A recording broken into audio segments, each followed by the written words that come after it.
So I'm saying, can I finish what I'm stating? Please. The process of commissioning this, it's not up to me, Your Honor. I'm in a cell, and I have to get authorities to commission it. I have to get authorities to approve a complainant request to go and make copies somewhere else.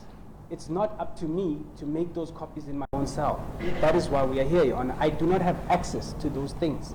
So I was not able to get these things commissioned. I was taken to immediately to come here. I explained that I am not done in the sense of making copies. I was then informed I should request the court for a postponement, which is not in my doing. This copies, I have all my documents here. If the court wants to make copies for me, I have no problem.